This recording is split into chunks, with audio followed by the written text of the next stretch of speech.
Con una conversación. Sepan, para los que nos visitan por primera vez, que esta es una universidad pública. Hicimos con una vocación de no replicar los modelos tradicionales del sistema universitario, tratando de que nuestra oferta académica y nuestros campos de despliegue disciplinar sean innovadores y que estén atentos a las necesidades de la sociedad. Y en ese desafío, una de las principales dificultades que tuvimos al comienzo fue poder convocar a los mejores, que profesores destacados, referentes disciplinares, tengan la vocación por venir a construir y venir a participar de una gesta de una universidad nueva en el conurbano profundo. Lo digo porque que hoy Rita esté sentada en esta silla para nosotros nos llena de orgullo y nos hace pensar que seguimos el camino correcto. Que profesionales, científicos, académicos destacados de la talla de Rita decidan venir a nuestra universidad y puedan compartir con nosotros su experiencia, su saber, su forma de decir, su forma de actuar, nos estimulan a seguir trabajando en pos del bien común. Porque finalmente el trabajo que hacemos todos los días es buscar la verdad, buscar la justicia. Y en estos personajes, lo voy a decir en términos así genéricos, es donde uno tiene que abrevar, en las experiencias de vida, en las experiencias de trabajo, de lucha, de dedicación, siempre alrededor del conocimiento. Nosotros lo que hacemos es trabajar alrededor del conocimiento, pero un conocimiento que tiene que estar brindado a la sociedad. Así que hoy día, en este hito inicial, en este mojón, que es que la Escuela de Humanidades asumió el desafío de incorporar a su cuerpo académico la propuesta de esta cátedra, la Cátedra de Pensamiento Incómodo, agradecemos la generosidad de Rita Segato y de toda su trayectoria y toda su vida puesta al servicio de ustedes. Y en este caso también a Mariana, que nos acompaña con su trabajo y también su entrega por la igualdad de género. Muchas gracias a todos. Bienvenidos.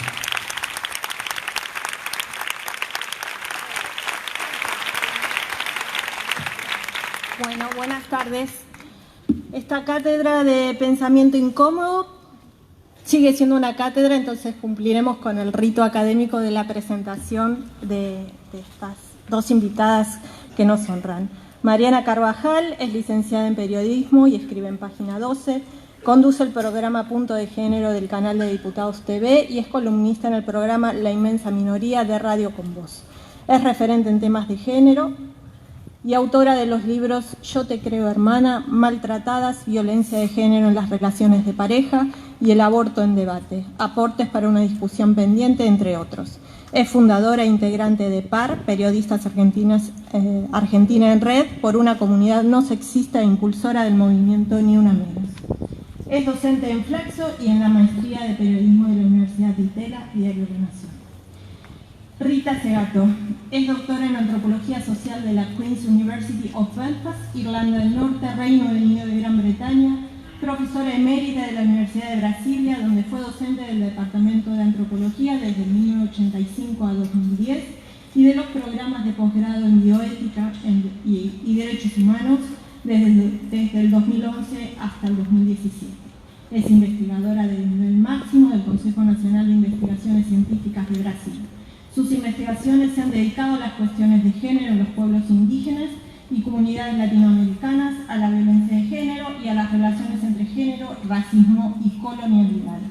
Publicó, entre otros, los siguientes libros: Las estructuras elementales de la violencia, La nación y sus otros, Las nuevas formas de la guerra y el cuerpo de las mujeres, La crítica de la colonialidad en 8 ensayos y una antropología por demanda, La guerra contra las mujeres, Contrapedagogías de la crueldad.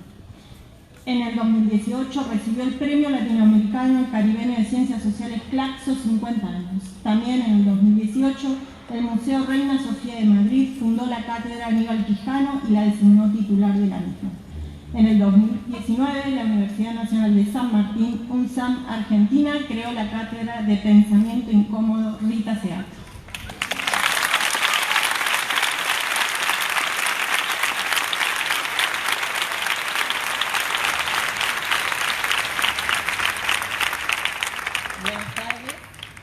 Sí, ¿me escuchan. Buenas tardes a todas, a todos, a todes. Muchas gracias a la UNSAM por, darme este pequeño gran lujo de tener esta conversación con Rita Segato. A Rita la amamos y, tenerla así tan cerquita siempre es un gustazo, ¿no?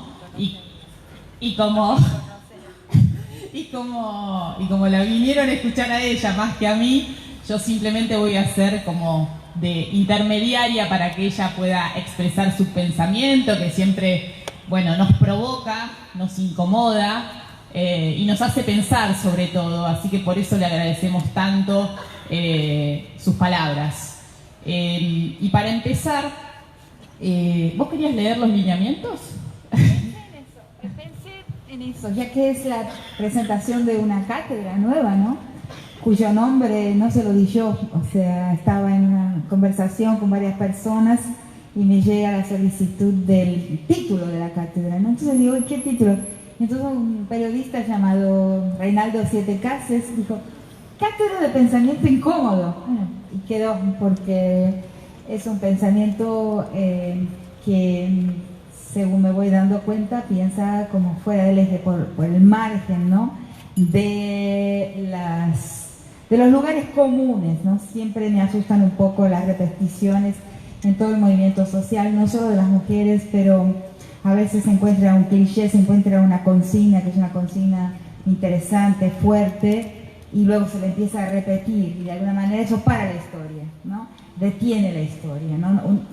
Pensar constantemente nos lleva a salir de los círculos viciosos de la repetición en torno de algunas consignas, algunos términos, ¿no? Por ejemplo, un término que se repite mucho, ¿no? Los crímenes de odio. Yo jamás hablo de crímenes de odio. Es una noción muy norteamericana, ¿no? Porque sentimentaliza, o sea, emocionaliza, ¿no? Yo digo, es un crimen político, por ejemplo. O empoderarse. Comprendo, a veces es útil hablar de empoderamiento, pero no es una palabra que utilizo, porque cuando uno habla de poder implica siempre despoder, siempre es una relación, entonces es como un sub y baja, ¿no? Quien sube desempodera. Para mí, yo aspiro a un mundo en plural y un mundo horizontal, ¿no? Entonces, primero intuitivamente, en una búsqueda de no hablar con las palabras que no representan la forma en que yo pienso, acabé aparentemente construyendo un pensamiento incómodo. Bueno, ahí van a tener ustedes la posibilidad de disfrutar de esta cátedra y de esta presencia de Rita acá en la UNSAM.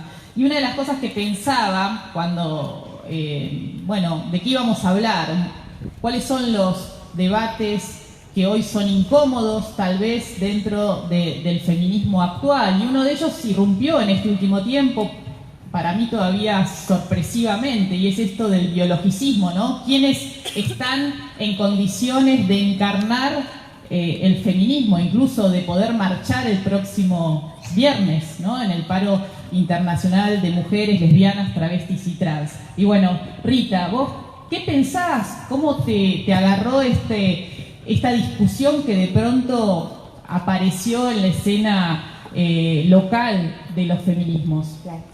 Bueno, un movimiento sin errores es imposible, ¿no? Toda normativa, toda ley humana tiene siempre sus fisuras, ¿no? Sus errores posibles.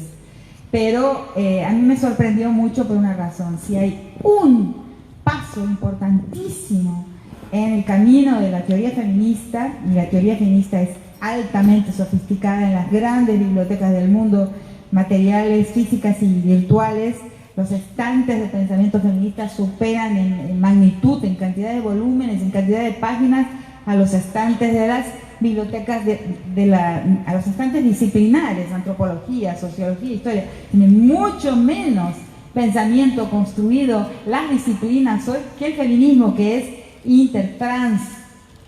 disciplinar, ¿no? Hay mucha sofisticación en el pensamiento feminista, pero en esa acumulación de reflexión, si hay un momento que es un momento clave, es el momento de el desmonte de la biologización, o sea, el desacoplamiento de lo que es lo femenino, ¿no?, de los cuerpos, o sea, la desbiologización, que es la dimensión de género. O sea, y nosotros estamos echando a la basura la noción de género que retira de los cuerpos, ¿no?, el patriarcado, retira de los cuerpos lo femenino y lo masculino, ¿no?, y lo transforma en una estructura, ¿no?, en una matriz, ¿no?, que trasciende el cuerpo que llevamos, ¿no? Y lo estamos echando a la basura cuando nuestros antagonistas del proyecto histórico, los fundamentalistas, están queriendo borrar la palabra género, ¿no?, de las escuelas. Lo vivimos en Brasil y aquí debe estar también este movimiento en curso. No hablar de género, prohibir en Brasil, por ejemplo, la palabra misma por amenazadora. Estamos tirándola a la basura porque género es justamente lo que sale del determinismo biológico. El gran invento de la noción de género es la desbiologización de la matriz heterosexual. Y ahora estamos queriendo decir que solo es mujer quien lleva un cuerpo. Margaret Thatcher llevaba un cuerpo de mujer y no existió mayor enemiga de las mujeres que esa primera ministra inglesa que cerró todas las creches públicas. Y para resolver el problema del desempleo en Inglaterra, ella, no ningún hombre primer ministro, ella cerró las creches y mandó a las mujeres para casa. Y era una mujer. O sea, no basta tener un cuerpo. Entonces, hay mujeres patriarcales, sí, las hay. Duele decirlo. No son la mayoría, son algunas, pero hacen suficiente daño. Y hay hombres que, no sé si son feministas, pero pueden ser maternos, por ejemplo, y son aplicados al cuidado. Eso existe también. Y mujeres como yo, que fueron pésimas cuidadoras. Está mi hija por ahí, lo puede decir. O sea, me duele el alma, me hubiera gustado poder saber cuidar, pero no tengo el talento. Entonces no se puede biologizar la tarea, ni la posición política, ni la posición... Condoleezza Rice mató más gente que muchísimos hombres generales, o sea, porque era la secretaria de guerra de Bush, y era una mujer, y negra. Entonces, cuidado con el biologismo, es una amenaza, un momento esencial, crucial del feminismo, es superar la amenaza del biologismo. Entonces, mi manera de definir quién va a la calle y quién no, es decir, todos aquellos que el patriarcado ve como desobedientes, como en desacato a la norma patriarcal. Y ahí, en desobediencia, en desacato a la norma patriarcal, vamos a la calle. O sea, quienes hombres débiles, hombres femeninos. Para mí, el patriarcado los castiga, ¿no? Por su personalidad, su sexualidad, significar una desobediencia, ¿no?, al mandato de masculinidad.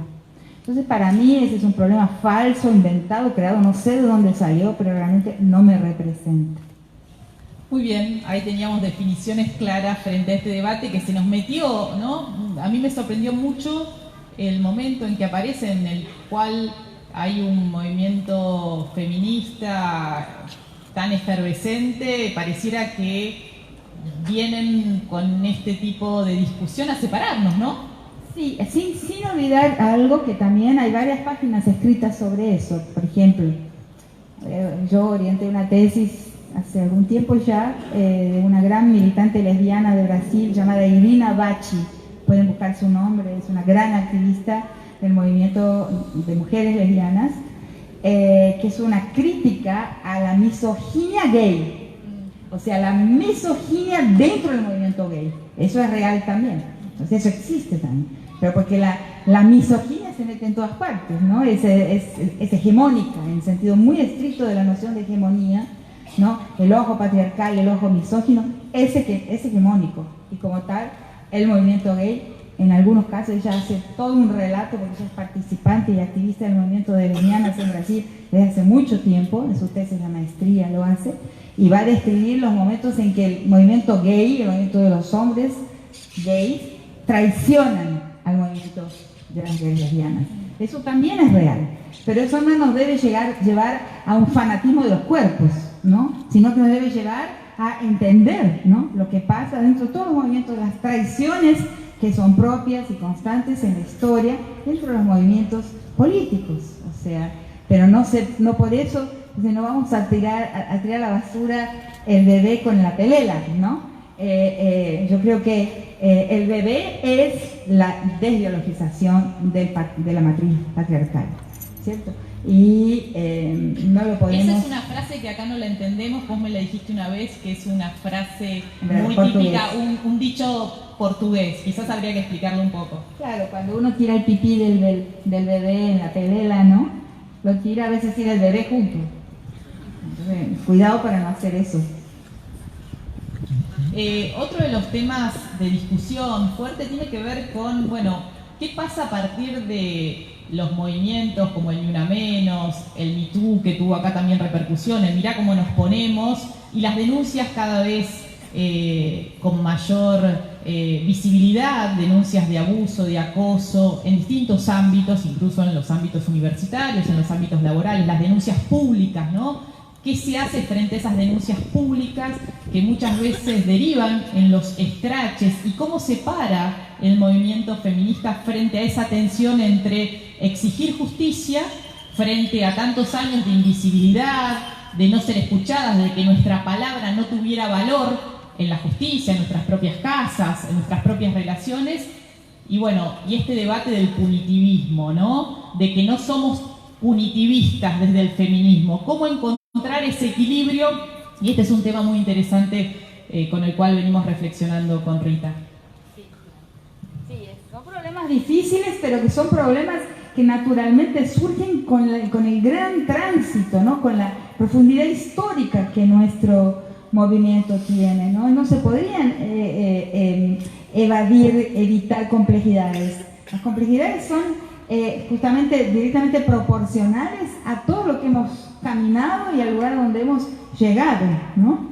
Entonces, claro, es necesario pensar siempre, esforzarse por pensar un poco más allá del lugar común. Por ejemplo, con el castigo voy a modificar la sociedad, con el castigo, con la amenaza del castigo voy a modificar la forma en que las personas se comportan, y eso es probadísimo que es falso. La ley no causa comportamiento. Si la ley causase, el tema, inclusive la demostración de eso la tenemos nosotras, las mujeres. Si la ley, claro, si la ley causara comportamiento, no habría abortos desde hace 90 años, en 100 años en Argentina. Y el hecho de que hay cada vez más, hay tantos abortos como nacimientos, muestra que la ley en realidad no causa, no es determinante como de las prácticas de las personas. No disuade cometer un delito. Exacto, porque si la ley no persuade y no disuade, ¿qué es lo importante? Lo más importante de la ley es la eficacia retórica, la eficacia discursiva, la eficacia simbólica, la eficacia performativa. Tienen varios nombres, varias formas de hablarse esto, que es la eficacia de convencer, o sea, de persuadir y disuadir. Si no persuade y no disuade, no existe la ley, solo una especie de teatro legislativo, pero no, la ley no tiene eficacia material. Y muchísimas leyes no tienen ninguna eficacia material. Y es paradigmático de eso la ley del aborto. O sea, no tiene ninguna eficacia material. Tiene otras consecuencias, pero no el hacer que el aborto deje de suceder. Entonces tenemos que pensar que las leyes punitivas son un discurso eminente, importantísimo, y la tarea es llevar ese discurso a la sociedad, o sea, hacerlo que atraviese, que persuada las conciencias, o sea, que transforme las conciencias. Sin ese trabajo la ley no existe. No existe. Ahora, ¿cómo pensar estas situaciones donde, bueno, en las redes sociales permanentemente es cotidiano, relatos de violencia sufridas al interior, ahora están apareciendo, de organizaciones políticas, por ejemplo, de agrupaciones políticas, sindicales, se van abriendo como grifos, ¿no? En la medida que se abren estos grifos salen las voces de mujeres que han sufrido violencias de las más diversas, ¿no? Porque no es solo la violencia física o sexual, claro, sino que hablamos de violencias simbólicas, y en el ámbito de los lugares de poder, por ejemplo los partidos políticos, ¿no? La forma de tramitar el poder al interior de estas organizaciones muchas veces está teñido del machismo que nos atraviesa en otros ámbitos. Ahora, frente a esas denuncias públicas donde uno pone un nombre pero no va a la justicia, ¿no? Y entonces se nos tilda, oh, esos scratches. ¿Qué es lo que buscan? ¿Cómo encontrar que, bueno, que tal vez lo que se busca es cierta reparación, ¿no? A partir de ese relato. ¿Cómo encontrar ese punto donde haya cierta sanación y no necesariamente la tengamos que ir a buscar a la justicia? Sí. Que sabemos que no nos responde bien, ¿no? Que la justicia es misógina, es machista, que no nos ha escuchado, que nos ha tildado de mentirosas y de poco creíbles, ¿no? Históricamente a las mujeres. Claro, bueno, el problema es amplio, ¿no? Por ejemplo, en el año pasado hablé con 2 rectores de colegios secundarios, ¿no? Muy interesante, uno con el del Nacional Buenos Aires, el ex rector ahora, y otro con el rector del taller de la Pichon-Rivière, de la escuela secundaria de la Pichon-Rivière. Y en los 2 relatos venía, el secundario es, en los 2 relatos surge esa idea de que entender la cuestión de género hoy es entender la secundaria.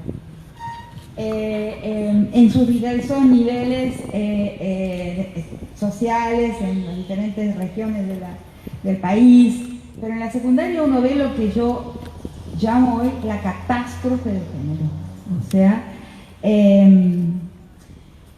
quería mencionar esto, que no lo he escrito en ninguna parte, pero que es algo que todos lo tenemos que pensar. Esa catástrofe de género donde... Y ahí, ¿por qué? Porque quiero hacer un énfasis en la diferencia entre el Me Too, o sea, en lo que yo llamo el feminismo pilgrim de los Estados Unidos. O sea, ¿por qué yo llamo pilgrim? Porque Estados Unidos fue fundado por los pilgrims, ¿no? Por los peregrinos puritanos. Entonces, un país que tiene una fundación muy distinta a la fundación de las mal fundadas repúblicas criollas, ¿no? Pero son historias diferentes. Y yo llamo al feminismo del norte el feminismo pilgrim porque lo veo como un feminismo que acata la idea, excepto algunas grandes excepciones como por ejemplo Judith Butler, pero que en general acata la idea de que durmiendo con un abogado en la almohada yo voy a resolver los problemas entre los chicos y las chicas. Nosotros no podemos entrar por ese camino porque nuestra sociedad, nuestra historia, nuestra fundación colonial es totalmente diferente. Entonces, para mí lo central es dar herramientas a los chicos y las chicas y a los hombres y las mujeres, a los grandes también, herramientas para que puedan negociar su relación. Y eso el feminismo lo está descuidando. Tienen que las personas poder negociar sin la mediación de estados que siempre nos van a traicionar. ¿Por qué digo esto? Porque nos han traicionado siempre. Y si no aprendemos de la historia, entonces paremos de estudiar, paremos de dar clases de historia y vamos a dar clases de relojería, no sé, de cualquier jardinería, cualquier cosa, pero no de historia. La historia nos ha enseñado que el Estado, nuestros mal fundados estados criollos republicanos, nos han traicionado constantemente a lo largo de la historia. Entonces le vamos a entregar a esos estados que se encarguen de la vigilancia y la custodia de la negociación de cómo va a ser la sexualidad nuestra, de nosotros, de nuestros hijos. No, la mía no. Yo la voy a negociar a golpe limpio si necesario, pero es que nosotros tenemos que dar a la juventud herramientas para que puedan negociar qué quieren, qué no quieren, hasta dónde, pero nuestro mundo es un mundo de conversación, sobre todo en nuestro país. La Argentina todavía es un país donde las personas conversan, pero está sucediendo en las escuelas, por esos 2 relatos que escuché, que los chicos y las chicas no están pudiendo conversar más sobre sus expectativas relativas a su sexualidad, a su deseo. Hay una desconfianza, se ha implantado una desconfianza extrema entre muchachos y muchachas. Yo lo veo eso negativamente y eso sí tiene que ver con el punitivismo también. Entonces vamos a resolver por la punición. Entonces lo vemos en las escuelas, el bullying, el castigo, algo que yo no le llamo scratch. Hay una gran confusión, porque en la historia argentina el scratch es una justicia noble, debatida a lo largo de muchos meses, cuando el Estado no tenía tribunales, o sea, no se podía acceder a justicia por el Estado. Entonces, en ese periodo, y yo diría que inclusive hoy, porque es muy relativa la justicia a la cual se puede acceder por el Estado, ¿no? Me pasé una parte de este año entrevistando jueces y fiscales camaristas de alto nivel y la verdad es que sentí terror. Nunca me suceda caer en esas manos, porque realmente son parientes entre sí, casi todos, hermanos y hermanas, padres e hijos, marido y mujer, y yo sentí un terror. Yo estoy en la mano de un grupo de familias. Es una gran familia judicial, con mayúscula y comillas. Impresionante. Entonces, bueno, ¿cómo el escrache es la forma de hacer justicia por la propia gente, pero no es espontaneísta, no es un linchamiento? Yo establezco una diferencia muy precisa entre escraches, dentro de la tradición argentina de los escraches a los genocidas, donde el periodo de preparación fue larguísimo, de cada escrache fue larguísimo el periodo de preparación, o sea, identificar la persona, volverse absolutamente, tener certeza de que se trataba de esa persona, entrevistar a los vecinos del barrio, a los vecinos del edificio. Fue un proceso de meses, o sea que en lo que los antropólogos tratamos en el precioso campo del pluralismo jurídico, que es uno de los campos de la antropología que aprecio más, dentro de del campo disciplinar de la antropología del pluralismo jurídico, podemos decir que ahí en el escrache hay un justo proceso. No es un proceso de Estado, pero sí es un justo proceso, porque hay un patrón, hay un protocolo y una forma de juzgar y de decidir, y después sí de punir, de dar una punición pública a ese personaje, pero hay un justo proceso de otro tipo, no estatal. Pero en el linchamiento no lo hay. Entonces lo que estamos cayendo a veces dentro del feminismo es en un linchamiento moral sin parámetros claros del justo proceso. Eso a mí me asusta, porque coloca a nuestro movimiento en un riesgo muy grande. O sea, errores que pueden cometerse con la velocidad de los linchamientos, o sea, el carácter espontaneísta de los linchamientos, pueden llevarnos a incurrir en errores que luego van a poner en sin interrogación, van a poner en, ¿cómo se dice en español? En jaque. En jaque. Van a poner en jaque muchas conquistas, muchos avances y muchos escraches bien hechos, bien procesados. Entonces estoy llamando la atención para esa diferencia. Es necesario ser muy serias al escuchar denuncias y acusaciones contra las personas. Eso es mi recomendación. Además, la cuestión del punitivismo, bueno, he ido a algunas reuniones de algunos grupos que se están construyendo hoy en diversos lugares. La que yo fui fue en África del Sur, que es un grupo de estudio de un feminismo no punitivista. O sea, porque también las formas de punición no han llevado a una disminución de los problemas que tenemos. Y eso es constatable, en el feminicidio es constatable. O sea, tenemos formas de punición, tenemos leyes contra el feminicidio en todos los países hoy. Y sin embargo eso no toca los números, no ha hecho disminuir los números. Entonces eso es necesario que lo pensemos más y más seriamente, porque las leyes no están tocando los números, ¿no? Y entonces esa fue en el debate en el Senado, que estábamos juntas, en el Senado Nacional, cuando la ministra Patricia Bullrich quiso usar el sufrimiento de las mujeres para recrudecer las leyes y retirar... Después de la muerte de Micaela García, del femicidio de Micaela García, que de hecho se aprobaron finalmente con algunas modificaciones del proyecto original, pero bueno, en realidad lo que tenía que ver con las salidas de las personas condenadas, perjudicó a todos los presos, a toda la población carcelaria, porque retiró la progresión de pena. Entonces usaron el sufrimiento de las mujeres para punir a toda la población carcelaria que es pobre y no blanca, ¿cierto? Entonces fuimos usadas, ¿no? Pero ahí mi argumento fue el siguiente, ¿no? Que para que exista un feminicidio, una violación, es necesario un caldo de cultivo gigantesco que está en toda la tela social, en el día a día de la sociedad, ¿no? Son agresiones microscópicas, diarias, cotidianas, que todas las mujeres sufrimos. Entonces, modificando ese caldo de cultivo, esa base del iceberg, solo así vamos a poder introducir, ¿no? Incidir en lo que puede ser tipificado como crimen, porque de todas las agresiones a las mujeres, un número muy pequeño puede ser tipificado como crimen. O sea, de todas las miradas al cuerpo de las mujeres, que no las podemos criminalizar, porque son las miradas diarias, ¿no? No todas las conductas inapropiadas constituyen un delito.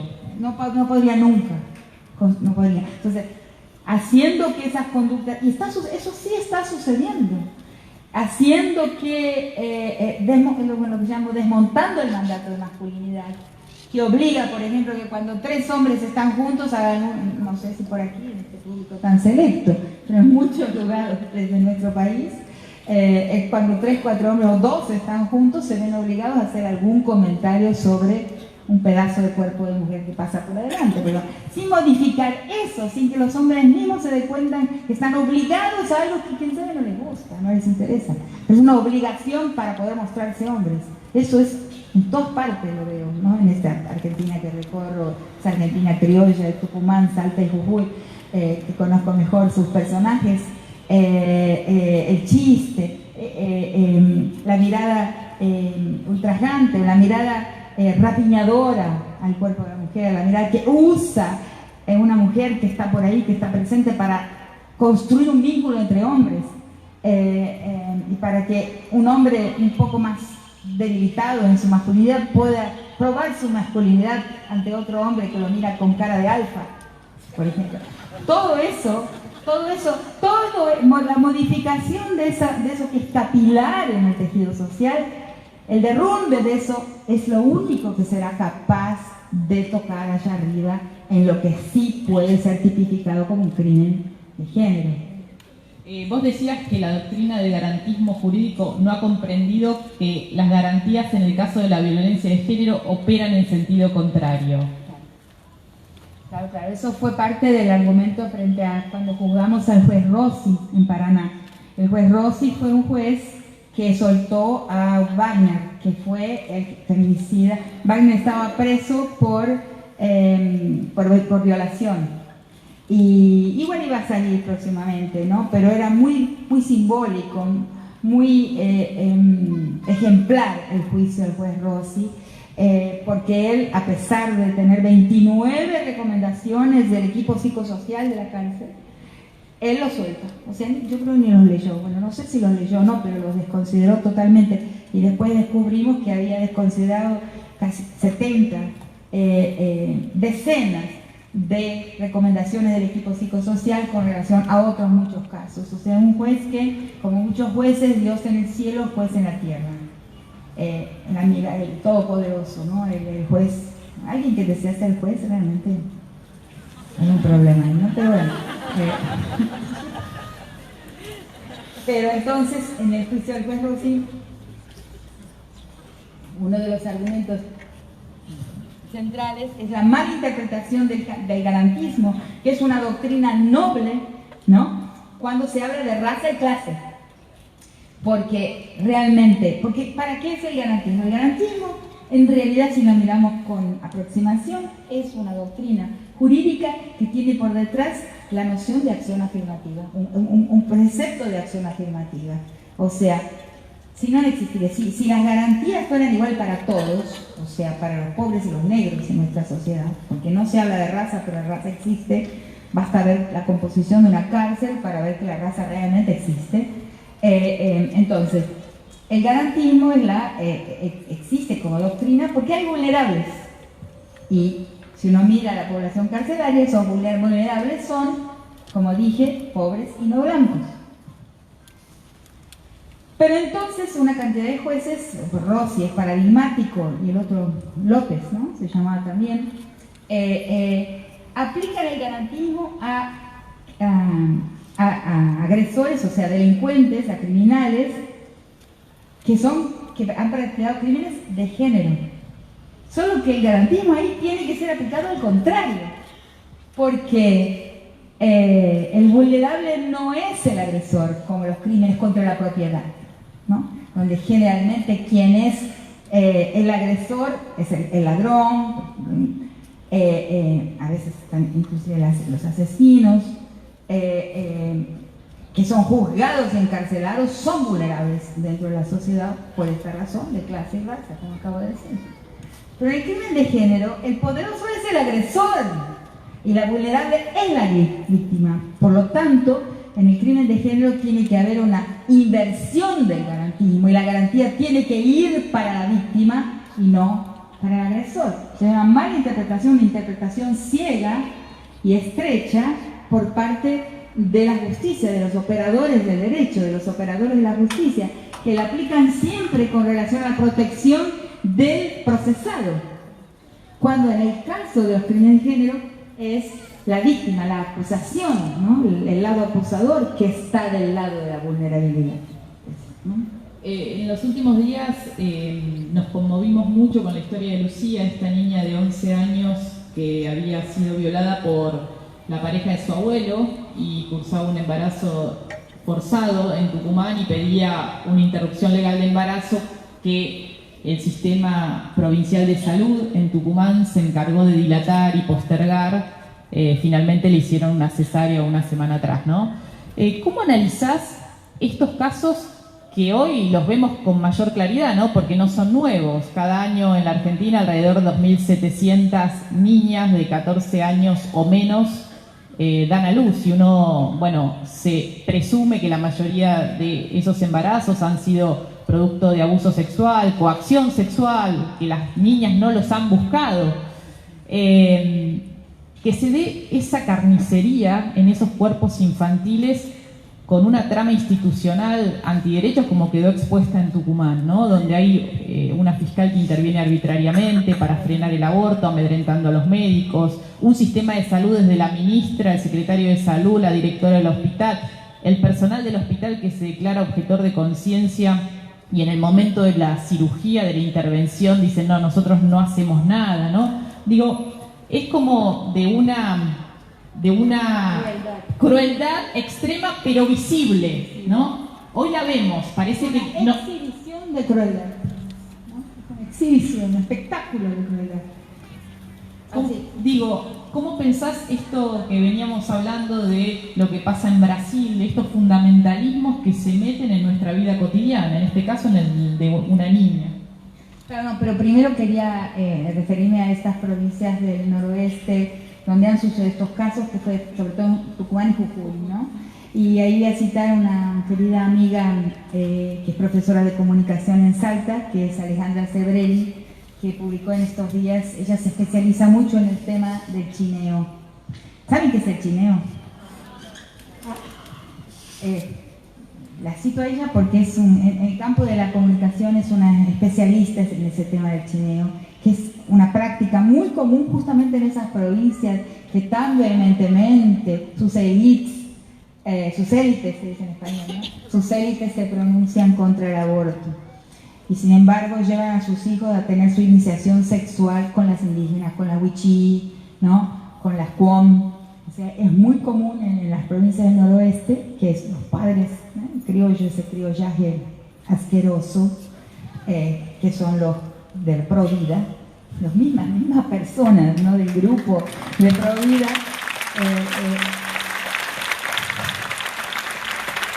son esa élite criolla de esas provincias que son las que conozco más del país del noroeste, que agarran a sus niños, a sus jovencitos, hijos que nunca han tenido relaciones sexuales, y en sus pick-ups los llevan allá a violar niñas wichís, ¿no? Al Chaco salteño, por ejemplo.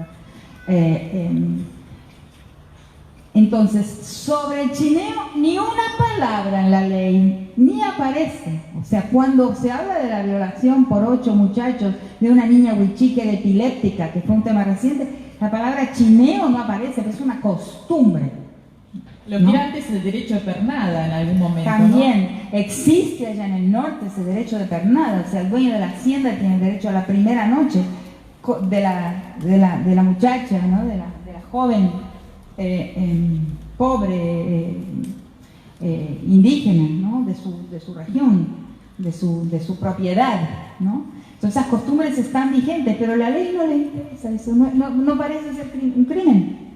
Entonces se ensaña con el aborto, o sea, hay una hipocresía tan extrema, un doble discurso tan flagrante, ¿no? Que la agresión contra el aborto, cuando, inclusive hay una inversión ahí interesantísima y constatable, cuando se puede capturar a un indígena, como fue el caso de la niña Huichí, ¿no? Porque ese indígena es acusado por una directora de escuela de que está violando a su entenada, a la hija de la mujer con quien ha convivido mucho tiempo. La directora lo denuncia y es un gran debate inclusive entre feministas, ¿no? Y ahora sucede que ese joven del caso Huichí, quienes le llevaron la comida a la cárcel durante 6 años, son justamente la niña supuestamente violada de su madre.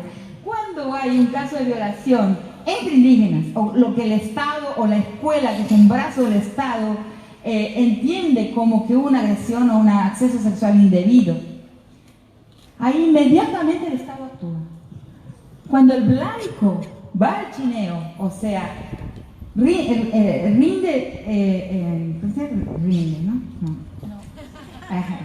hace uso de su cuerpo. Uso sexual de un cuerpo de una mujer indígena, la indígena es prostituta. Es un doble estándar, un doble discurso absolutamente insoportable y nauseabundo. Y luego a él se le une la cuestión de la prohibición del aborto. O sea, cuando una niña es violada dentro de un espacio social donde el chineo es una práctica absolutamente común, de la cual todo el mundo sabe, ahí la niña su cuerpo es lacerado por un bisturí, es marcado por un bisturí. Entonces yo digo, cuanto más débil es un Estado nacional o provincial, más se ensaña con una panza de mujer. Esa es la medida de la debilidad de un grupo político, de un Estado, ¿no? de una administración. No tienen cosas más interesantes para ocuparse. Además, la cuestión del aborto, claramente, la objeción de conciencia y el activismo antiaborto es una cuestión de prestigio. En realidad, las cuestiones de prestigio están por detrás de ese activismo. O sea, sociedades inseguras que quieren parecerse a las damas rosadas de no sé qué, la parroquia de no sé qué. Es prestigio social, no hay una cuestión moral por detrás. Y la prueba de que no existe una cuestión moral son las clínicas de fertilidad asistida. En la clínica de fertilidad asistida hay varios óvulos inseminados, que eso no son personitas. O sea, solo es personita cuando está afectando la vida de una mujer. Algunas células son personitas cuando está en una panza femenina, pero cuando está en una probeta de una clínica de inseminación asistida, eso no tiene alitas, no es angelito, porque ¿qué les pasa? Son descartados. Hay un programa sistemático de óvulos fecundados en probetas, pero en esas clínicas el lucro es enorme. Ahí realmente se maneja capital. Ellas tienen realmente un lucro considerable en sus cuentas, así como los laboratorios son unas grandes usinas de capital, ¿no? Los laboratorios médicos. Entonces ahí no hay aborto. Claro que son abortos también, pero nadie ni se acuerda. Es hipocresía pura. Una cosa que me llamó mucho la atención sobre la repercusión que tuvo este caso, el de Lucía. En mi caso, vengo escribiendo sobre estas situaciones hace muchos años, buscando en archivo, creo que encontré la primera nota que escribí de un caso de un pedido de una niña violada de 1998. Encontré una nota del 22 de noviembre de 1998 en página 12, el título era "Una chica violada pide abortar y todo el mundo se pasa la pelota". Podía ser un título del caso de Lucía, ¿no? Y era del Hospital Santoyani, de acá de la Ciudad de Buenos Aires. Era una niña con discapacidad mental. Otra nota del 99, título "Cuando todos miran para otro lado". Una niña de 13 años, SG, sus iniciales, un leve retraso mental, también embarazada de una violación. Le había dicho a la psicóloga: "Soy muy chica para tener un bebé, no quiero tenerlo". Un caso en Trelew, ¿no? Le dijo a la psicóloga del servicio de asistencia a la víctima del delito en Trelew, la familia había pedido el aborto, un juez dijo que era legal, pero no creyó necesario autorizarlo, los médicos se negaron a practicarlo, la iglesia presionó y ya a esa altura eran 5 meses de embarazo y esta niña también fue forzada a tener ese embarazo a término, ¿no? Y me preguntaba qué cambió para que esos casos del 98, del 99 no hayan tenido, más allá de las redes sociales, claro, ¿no? Y de la repercusión que hoy se tiene mediáticamente, pero qué cambió en la sociedad para que la sociedad se horrorizara, se conmoviera hoy con el caso de Lucía, al punto que dimos vergüenza mundial porque la noticia se reprodujo en The Washington Post, The New York Times, The Guardian, en diarios alemanes, etcétera, ¿no? ¿Qué pasó? Hoy me mandaron que salió una página entera en The Guardian con el caso, había salido el viernes y volvió a salir porque es la nota más leída y replicada. ¿Qué pasa en la sociedad? ¿Qué pasó en la sociedad argentina? ¿Qué pasa que hoy nos conmovemos y nos horrorizamos frente a este caso que sabemos que es histórico? Las estadísticas no bajan, son alrededor de 2.700, 3.000 casos de niñas de 14 años o menos que en la Argentina dan a luz cada año, ¿no? Bueno, pasó que el discurso nuestro está llegando lentamente a destino, ¿no? Es por eso, solo eso explica la reacción fundamentalista. O sea, son 70 años de feminismo, ¿no? Son 70 años de trabajo. Esa es la diferencia, inclusive con relación a los grupos fundamentalistas que hoy salen a la calle, que no tiene, es un movimiento que tendrá entre 5 y 7 años, es muy reciente y muy rápidamente construido, ¿no? Pues no, porque bueno, las mujeres salen a favor del aborto y luego salen prohibida, los del pañuelo azul, el pañuelo celeste, por la prohibición del aborto, pero no son equivalentes por muchas razones, ¿no? Porque el movimiento de los pañuelos verdes es la consecuencia de 70 años de mancomunamiento de mujeres que pensamos, que dialogamos, que reflexionamos y que debatimos nuestros temas. Y el otro rápidamente, ¿no?, se coloca ahí. Para mí eso muestra que hay, es una agenda, es una construcción muy rápida de un movimiento en las calles y es una agenda. Hay ahí una estrategia montada, ¿no?, de reacción a avances que ya están, que son los que han causado que hoy se pueda hablar y hoy se pueda, la reacción popular, la reacción de mucha gente con relación a la victimización de las niñas, ¿no?, y que ultrapasa fronteras, ¿no?, que va a los diarios del norte, ¿no?, significa que nuestro movimiento realmente ha transformado la sociedad, ha transformado la visión de las cosas. Entonces el lado conservador, ¿no?, se ha armado muy rápidamente, y además ahí hay un gran cruzamiento, no hay mucho tiempo de hablar de eso ahora, ¿no?, pero digamos hay un cruce, hay una afinidad, una mutua fertilización, hay una funcionalidad del control del cuerpo de las mujeres con el proyecto histórico del capital y con el proyecto histórico de los dueños.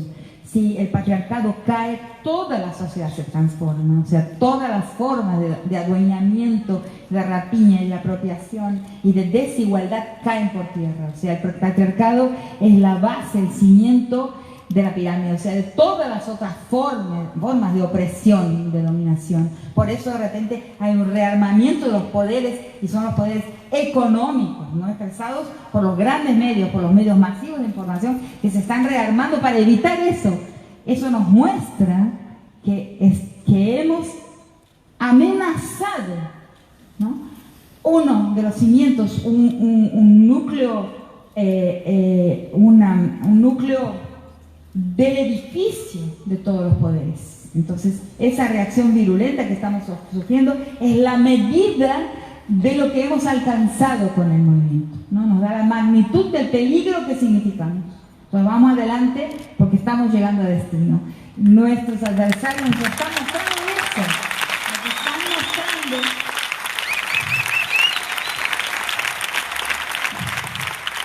Nos están mostrando algo que es lo que llamé en uno de mis textos más recientes, que es patriarcado del borde al centro. O sea, que nuestro tema no es un tema, y eso lo sabe muy bien Mariana y lo puede explicar muy bien, en la estructura de la página de los medios, ¿no?, de la materia escrita, ¿no?, de los medios escritos. esa estructura de la página, siempre la noticia sobre los temas de las mujeres fue una columna marginal. Y lo que está pasando en la historia hoy es que, y lo que nos están mostrando nuestros enemigos, nuestros antagonistas, es que la manutención del patriarcado es central para el poder económico y para el poder político. Y que no es el borde de las cuestiones, ni el borde no es un tema de minoría. El esfuerzo nuestro tiene que ser hoy para desminoritizar, o sea, retirar de la posición de minoría y de columna marginal. Eso está gráficamente expresado en el cambio de los periódicos, ¿no? En el cambio del trabajo que Mariana les va a explicar en un minuto. Entonces, ese pasaje de los temas de las mujeres, ese pasaje del patriarcado como tema, del borde al centro de las cuestiones, es lo que está pasando en el presente, ¿no? Bueno, a mí no me van a escuchar hoy. Hoy la vienen a escuchar a Rita. No, un poco venimos reflexionando con Rita esta idea de cómo los temas de género, de feminismo, pasaron a la tapa de los diarios, ¿no? Y por eso hoy tenemos la sensación que quizás están aumentando los femicidios, y la gran pregunta es si aumentan, no es que los vemos todos los días, porque si son cada 28 horas, o cada 30, o cada 26, y bueno, cada día vamos a tener uno casi. Y esto es lo que vienen marcando las cifras, quizás aumentaron un poquito, pero lo que hoy pasa es que los policiales, en los noticieros, los principales cronistas de policiales, menciona Mauro Zeta por citar alguno, están cubriendo estos temas. O sea, hoy se convirtió un femicidio en un tema de interés para el establishment del periodismo. Cuando veníamos muchas colegas, por allá veía a Silvina Molina, también colega que trabaja en Telam, que venimos remándola hace muchos años para instalar esta agenda, ¿no? Y hay otras colegas que veo por acá también. Bueno, esto es un logro también del feminismo. El punto es cómo tratan los medios de comunicación las noticias, ¿no? Y después tenemos para hablar largo y tendido sobre la espectacularización, el morbo, ¿no? Redundar en eso y no con un enfoque de derechos y de género. Pero bueno, eso quedará para otra charla. Ahí me están haciendo, ¿no? Esto como que tengo que ir redondeando, pero yo quería, antes de cerrar esta charla hermosa con Rita y esta posibilidad que me han dado en la UNSAM de tener este diálogo, que Rita nos cuente qué vamos a encontrar, ¿no? Vos tiraste los títulos, se tiraron los lineamientos de tu cátedra, ¿no? Pero el que quiera anotarse, el que quiera acercarse, ¿qué va a encontrar a lo largo de este año en esta propuesta pedagógica tan innovadora que es traer a Rita acá a la universidad?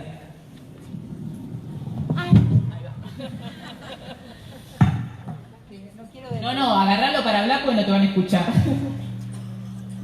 Lejos de mí querer depredar las instalaciones, ¿no? No, porque claro, ¿cuál es la definición de esta cátedra, ¿no? Incómoda, o de pensamiento incómodo, o excéntrico, ¿no? Fuera del eje habitual, ¿no? Entonces hice una lista, ¿no? Pensé leerlo, ¿no? Entonces se llama así: la cátedra de pensamiento incómodo propone mirar el mundo desde nuestro margen y a contrapelo de los hábitos y consensos del sentido común de una academia ya fatalmente marcada por el eurocentrismo de su fundación y por el patriarcalismo de sus prácticas. Para esto se orienta por una serie de ejes y consignas que han formado parte del discurso de su titular en textos y conferencias. Algunos de ellos son: permanecer en el arraigo de un paisaje nuestroamericano, ya que es desde él que pensamos y hablamos. Inscribir ese paisaje en los textos que resulten del quehacer de la cátedra, o sea, saber dónde tenemos los dos pies plantados. Porque muchas veces la universidad nos intenta decir que vivimos en una Europa hiperreal, ¿no? O sea, pisamos la universidad y ya estamos en Europa, en el norte, digamos. Es un error atroz, porque así no se puede pensar. Solo se puede pensar mirando alrededor exactamente cómo es el lugar que habitamos, ¿no? Y mirarnos nosotros entre nosotros, que es un hábito que en la universidad estamos perdiendo, con toda la presión evaluadora, etcétera, que es un gran tema. La presión evaluadora nos lleva a un individualismo extremo, ¿no? Y a no poder conversar con el de al lado. O sea, yo creo en una construcción de pensamiento en conversación. Entonces, construir retóricas de valor para las prácticas y las tecnologías de sociabilidad que nos ayudan a reexistir en ese paisaje, ¿no? Cultivar el arte de pensar en conversación. No descartar el ensayo para sustituirlo por la exigencia de tecnologías textuales formateadas por la academia eurocéntrica. Construir parámetros de calidad propios y pautas para la evaluación que no traicionen estas idiosincrasias. Nosotros somos constantemente traicionados en nuestras idiosincrasias por pautas de evaluación que están construidas en otra parte. Tener por meta histórica un mundo cuyo valor indeclinable es el pluralismo. Pensar el género, por ejemplo, algo que quería decir antes y me olvidé. Cuando en un momento determinado en la conferencia de Claxo se ponen, este año, en diciembre del año pasado, ¿no? La presidenta Cristina coloca los pañuelos azul y verde juntos. Celeste. Ah, perdón. Celeste. Es que no existe la palabra celeste en portugués. Entonces a veces pienso en portugués. Azul claro. Azul claro. Bueno, celeste justo. Es un error lógico de inmenso tamaño. Es un error, antes que político, es un error lógico. ¿Por qué? Porque el pañuelo azul es monopólico. O sea, existe una única verdad. O sea, nadie puede practicar aborto. Y el pañuelo verde es pluralista. Quien quiere puede, quien no quiere no.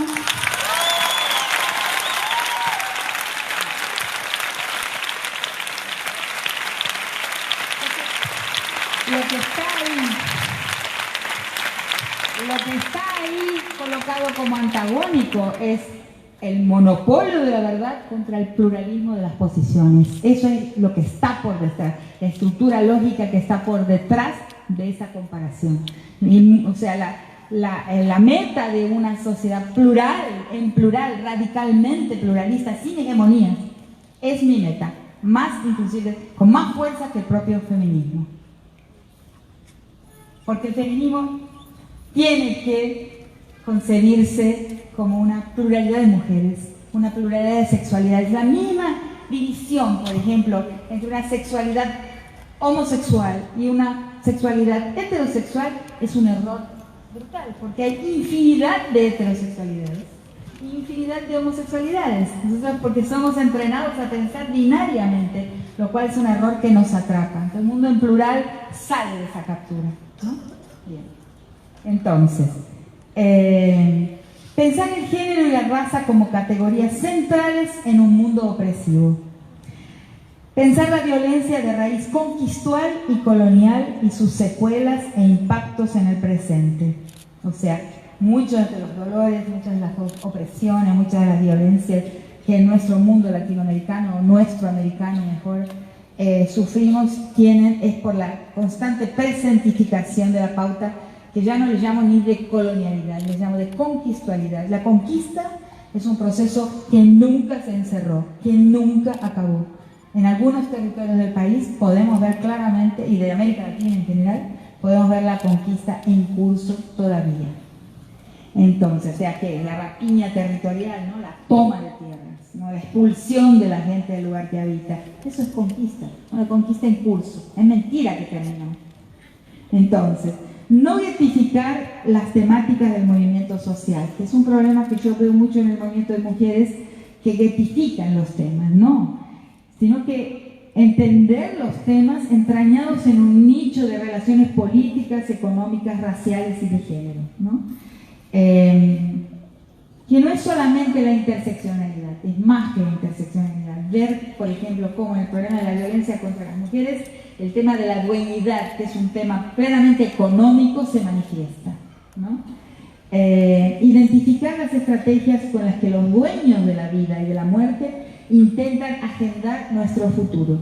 Estoy terminando, así es.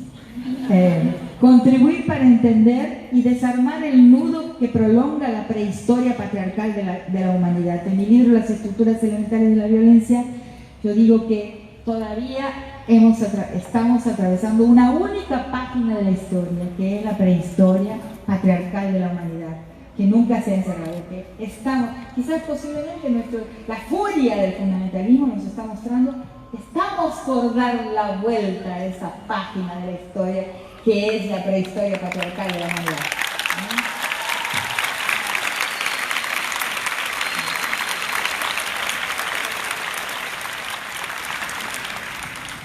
Desentrañar los males del mandato de masculinidad, inclusive para los hombres y en beneficio de los hombres, ¿no? Eso me lo critican mucho en el feminismo, pero realmente yo lo veo así y no voy a mentir. O sea, la primera víctima del mandato de masculinidad, que después recae sobre nosotras, pero son los hombres, el hombre que tiene que rendir examen todos los días a su hermano mayor, a su primo que tiene más músculos, tiene que mostrarles que es hombre también, ese es el que va en su inseguridad de su virilidad, va a venir a violar y va a venir a usar la víctima sacrificial, que me levanté a aquella, me toqué a aquella, que muestre ese trofeo para ver si aquel que él considera un macho beta, porque alfa no existe, pero por lo menos un macho beta lo acepta en el club. Entonces, eso es el mandato de masculinidad. Corto y grueso, como dicen en portugués, se dice corto y grueso. Bueno,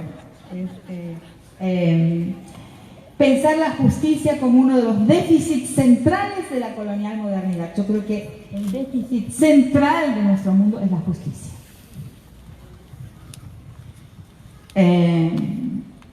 Identificar la variedad de ideas y formatos del hacer justicia, esto del escrache, por ejemplo, y apostar al campo del pluralismo jurídico como estrategia fundamental para un mundo en plural y un mundo justo.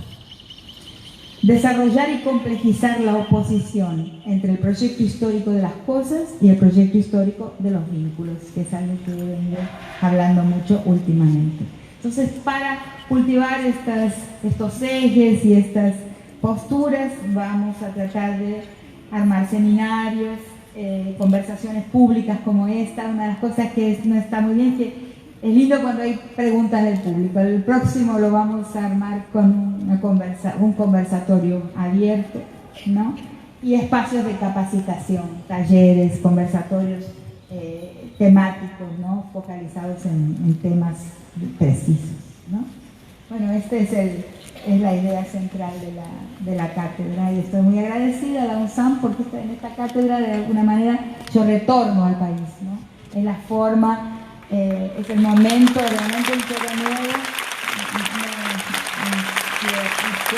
inserto en la Academia Nacional.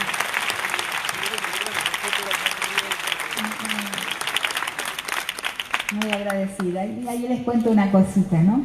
Porque estaba con mi hijo, que mi hijo nació en Irlanda del Norte, fue al colegio en Estados Unidos, vive en Brasil y, en fin, tiene un pie, es muy brasilero. Entonces estaba por la calle conmigo y me ve que muchas personas me saludan, ¿no? Y me dice, mamá, un país en el que una persona se hace célebre por pensar es un gran país.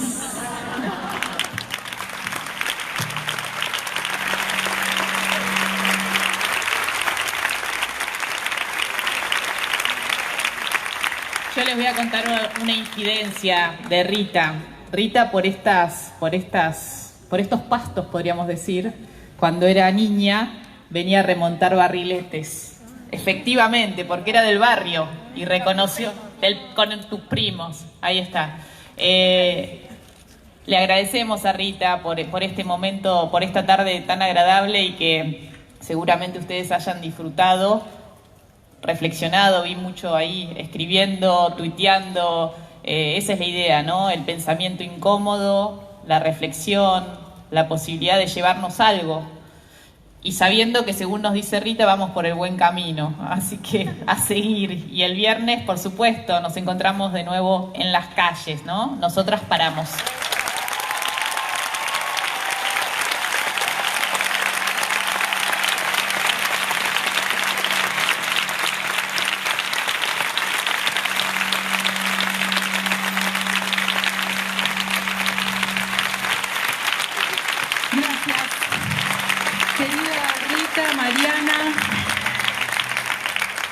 El pensamiento incómodo nos anima, nos llena de fuerza, junto a Rita, junto a estas ideas de frontera, bueno, mantendremos múltiples espacios, sobre todo de diálogo. Queremos construir el diálogo y bueno, haremos un llamado a la imaginación para construir formatos de masividad y diálogo, porque sabemos que Rita convoca todo esto. Bueno, muchas gracias. Hasta pronto.